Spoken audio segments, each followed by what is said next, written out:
أعوذ بالله من الشيطان الرجيم بسم الله الرحمن الرحيم بديع السماوات والأرض أنى يكون له ولد ولم تكن له صاحبة وخلق كل شيء وهو بكل شيء عليم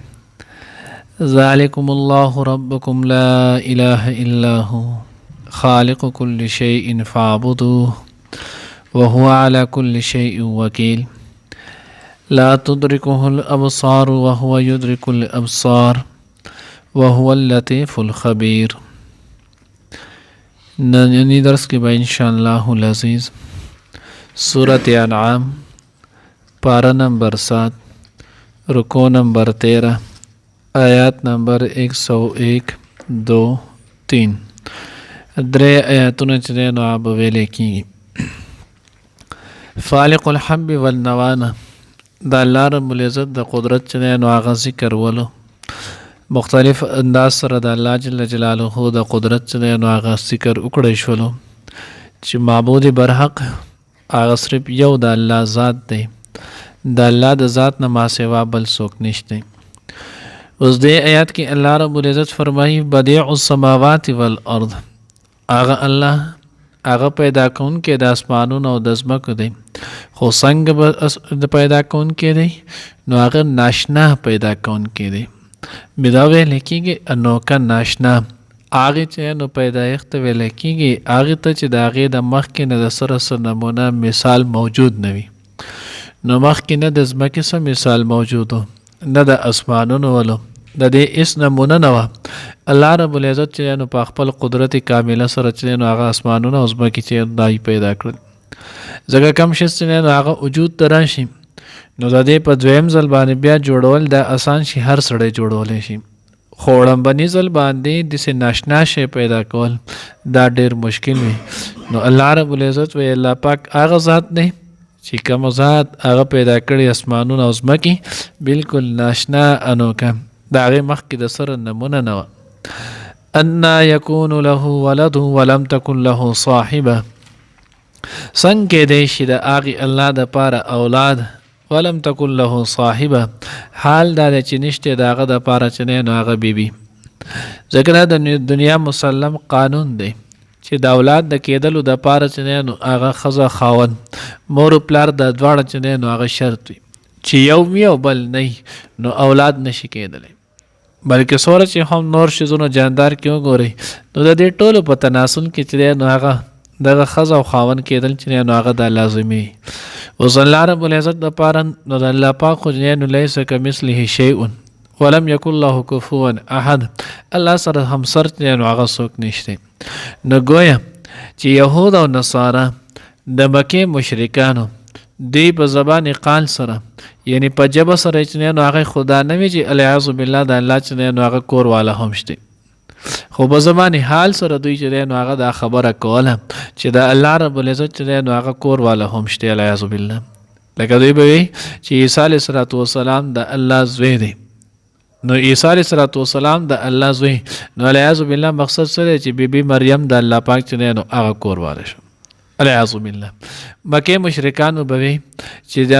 فرشتې چې دی نو دا د الله لوریانې دي، نو کله به وي چې جنات سره چې نو العیاذ بالله د الله واده داسې به یهودو. نو الله رب العزت د دغې دی نو هغه رد وکړو ان یکون له ولد ولم تکن له صاحبه. نو تاسو چې د الله دپاره د اولاد دا کومه خبره کوئ نو د الله خو نو هغه بیبي د سره نشته، نو چې کله د الله کور والا نشته نو د هغه اولاد څنګه شولو. وخلق كل شيء، هغه الله هر یو شی پیدا کړی، هر شیز د وجود دا الله ور کړی دی. وهو بكل شيء علیم، او هغه په هر شیز باندې پوه هم دی، د هغې حکمت ورته هم معلوم دی، د هغې چې نو وخت ورته هم معلوم دی، د هغې ضرورت ورته هم معلوم دی. ځکه د الله رب العزت چې نو هغه د ټولو شیزونو ته د الله پاک علم چې نو هغه وسیع دی، فراخ دی. نو ځکه الله پاک وی وهو بكل شيء علیم. دویم آیت کې الله وی ذالکم الله ربکم، دا ستاسو تربیت کونکی دی،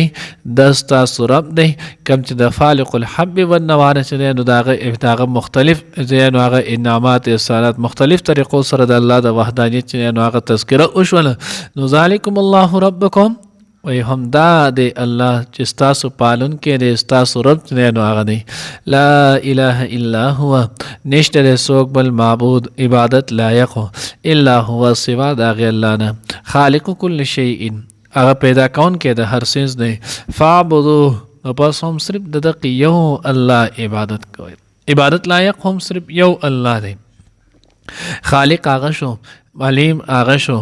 مالک الله شو رازق الله شو نو بیا دا ټولې خبرې چې الله دی او دا ټول هر څه چې نو الله ورکون کې دی نو عبادت لایق هم بیا صرف الله دی د الله نه ما سوا چې نو هغه بل څوک بیا د عبادت لایق نشتی وهو على كل شيء وکیل او هغه الله په هر یو څیز باندې کارساز دی هر یو شیز چې نو الله پاک په علم کې هم دی نو دغه شان الله پاک د هر یو شیز کارساز ذمہوار هم دی لا تدرکه الابصار وهو يدرك الابصار اوس دې آیت کې الله پاک وایي نشي احاطه کولی نشي موندلی چې نو هغه سترګې هغه لره یعنی الله لره وهو يدرك الابصار او هغه چې نو هغه مومي ټولو سترګو نه علامه الوسی رحمه الله مفتی تقی عثماني صاحب چې نو هغه هم توضیح القرآن کې ذکر کړی دی وایي هغه ذکر کړی دی چې الله رب العزت چې نو هغه ذات یې داسې چې نو هغه لطیف دی باریک او لطیف چې د الله رب العزت چې نو هغه لیدل دا څوک نشي کولی احاطه دای چې نو هغه څوک نشي کولی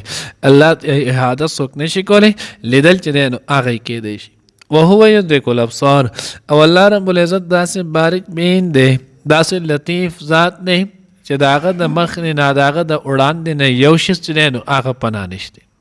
تور میږي که په تور شپه کې په تور ګډ باندې روان وي الله رب العزت نو هغه اینی الله رب العزت داسې چې نو هغه خبیر او داسې چې نو هغه علیم ذات دی داسې بصیر ذات دی او بیا چې د پرړه کې کومه تمنا او ارزوي نو په هغه تمنا او ارزو باندې هم الله پاک چې نو هغه خبردار دی لا تدرکه الابصار وهو يدرك الابصار دلته عام طور مفسرین هم او محدثین هم یو خبر تذکره چې نو هغه کوي چې رؤیت باری تعالی چې نو هغه شته وکنه د الله رب العزت دیدار چې نو هغه شته وکنيشته نو اهل سنت والجماعت نو هغه زمونږ د عقیده ده چې رؤیت باری تعالی دا بالکل حق او سچ دی فرقه باطله فرقه ضاله معتزله چې نو هغه دا خبره کوي چې د الله رب العزت چې نو هغه دیدار نشتی دا غوی د آیات نه چې نو هغه دلیل نسی الله په خپل لا تدرکه الابصار چې هغه نشي موندل نشي لیدل سترګې نو دا غوی دلته معنی کړي نشي لیدل هغه سترګې یو سترګې کېم دا طاقت نشته چې الله ویني وهو يدرك الابصار او هغه چې نو موندل شي مومي چې نو هغه سترګو لره یعنی الله پاک ویني نو هغه دې نه معلومه ده شوله چې رؤیت باری تعالی چې نو هغه نشته زمونږ چې نو اهل سنت والجماعت دا عقیده ده چې رؤیت باری تعالی چې نو هغه دا بالکل حق او سچ دی پای باندې سورۃ یونس آیات نمبر چې نو هغه 26 پاغه کې الله رب العزت فرمان دی للذین احسنوا الحسنى وزیاده آی خلکو د پاره چې نیکی وکړه دې د پاره چې نیک بدلره جنت دی و زیاده او زیادت د زیادت نه مراد چې نو هغه حضرات مفسرین ټول ذکر کړي چې د دې نه مراد رؤیت باری تعالی دی زیادت نه مراد رؤیت باری تعالی دی ځکه چې کله د هغوی د پاره جنت شولو نو د جنت سره دویم شیز بیا زیادت د دې نه مراد چې نو هغه رؤیت باری تعالی دی بل دلیل زمونږ د پاره قرآن پاک آیات د سورۃ القیامه آیات نمبر چې نو هغه آیات نمبر 2223 نو دا دو آیاتونه کې الله رب العزت فرمای وجوه یومئذ ناظره ډیر مخونه په دغه ورځ باندې چې نو هغه تر تازه وي الی ربها ناظره او هغه به خپل رب طرف ته کتون کوي نو ډیر مخونه په دغه ورځ تر تازه وي او د تر تازه کېدل سره سره دی به خپل رب طرف ته چې نو هغه کتون کې یعنی د الله رب العزت زیارت چې نو هغه به هم کوي الله دې موږ ته نصیب کړي سلورم دلیل د نو هغه سورۃ مطففین اخرنۍ سپاره کې چې نو هغه ده دی و سورۃ مطففین اخرنۍ سپاره کې چې نو هغه آیات نمبر 15 کې الله رب العزت فرمای کلا انهم عن ربهم یومئذ لمحجوبون د جهنميانو په سزاګانو کې یو سزا بچ دی نو هغه دی کلا هرگز داسنه انهم بشک دیبا الربهم دا خپل رب نه یومئذ په دغه ورځ لمحجوبون منع کړی شي. دې ته به د الله رب العزت زیارت چې دی نو هغه نه کېږي. مفهوم مخالف د دې دا راووتو چې کله کافر ته الله پاک خپل زیارت نه کوي نو مسلمان ته به الله پاک خپل زیارت چې دی نو هغه کوي. دلیل نمبر 5 پنځم دلیل چې دی نو هغه د صحیح ستو چې دی نو حدیث دی بلکې چې دی نو هغه ذخیرة الجنان مفتی چې دی نو حضرت چې دی نو هغه سرفراز خان صفدر صاحب نر الله مرقده هغه لیکلی چې دا چې دی نو حد تواتر ته د حدیث رسېدلی. دا وخت چې دی نو هغه لوی محدث هم ولو نو هغه چې د حدیث چې نو حد تواتر ته رسېدلی. صحابه کرام رضوان الله تعالی اجمعین را ترمذی کې هم شته، بخاری کې هم شته، مسلم کې هم شته، مشکات کې هم شته، ډېر شي احادیث کتابونو کې دي. نو بای کې چې نو هغه داري چې حضور علیه الصلوۃ والسلام ته فرمایي چې د الله رسول مونږ په ورځ د قیامت چې نو الله پاک لیدلی شو. نبی علیه الصلوۃ والسلام او وی آیت تاسو چې نو هغه سوال سمې شپې په مې غټه را خطرې په اسمان باندې چې نو هغه سوریاز دون وغیره چې نو هغه دا نه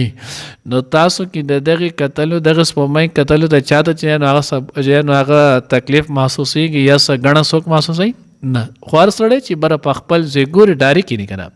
انکم سترون ربکم الله پیغمبر سره مخکې فرمای انکم سترون ربکم د قشانت بتاسو خپل رب چې نو هغه نه. دا پنځه دلیل چې نو اهل سنت والجماعت ذکر کوي چې رؤیت باری تعالی دا بالکل حق او سچ دی. دنیا کې چې نو هغه دلیل نه آخرت کې چې نو هغه به الله پاک هر مسلمان ته چې نو هغه به کوي. لا تدرکه الابصار د معتزله د دغه دلیل نه جواب نو یو جواب چې نو هغه علمي دا دی چې دلته ادراک دی باب افعال نه دی او ادراک چې نو هغه ویل کېږي د یو شی احاطه کولو. ادراک ویل کېږي هغه لیدو ته چې د هغه شی مکمل احاطه وشي. موږ وایي لاندې باندې وکتلو خصمې وګوره نو چې کم یو شی لاندې باندې وکتلی شي سمه وکتلی شي نو دې ته ویل کېږي ادراک. او د الله رب العزت خود نور دی نو د هغې خو څوک ادراک نشي کولی. لیدلی کېدی شي خو ادراک نشي کېدی. موږ وایي دلته الله پاک د ادراک نه نفي کړې ده د لیدلو نه چې نو هغې نفي نه ده کړې. او دویم چې نو آسان جواب دا دی دوی چې نشته دوی ته دی الله پاک نه کوي موږ وشته موږ ته دی الله پاک نصیب کړي. الله دې عمل کول توفیق. بدیع السماوات پیدا کون کې د اسمانونو والارض او د ځمکې ان یکون له ولد څنګه کې د شي داغه د پاره و اولاد بچي ولم تکن له صاحبه حال دا چې نشته داغه الله د پاره صاحبه خزه وخلق كل شيء او پیدا کړی داغه الله پاک هر یو سیز او هو بكل شيء علیم او هغه په هر سیز باندې پوها. ذالکم الله ربکم هم دا دی الله ستاسو رب لا اله نشته دی چې نو هغه معبود الا هو سوا داغه نه خالق كل شيء پیدا کون کې د هر سیز فعبدوه پس هم داغه عبادت کوي وهو على كل شيء وکیل او هغه الله په هر سیز باندې کارساز دی. لا تدرکه الابصار نشي مندل هغه رسترګي نشي احاطه کوله داغه سترګي وهو يدرك الابصار هغه مومي هغه احاطه کوي د سترګو وهو اللطيف الخبير او هغه لطیف بارک بین الخبیر خبردار ذات دی.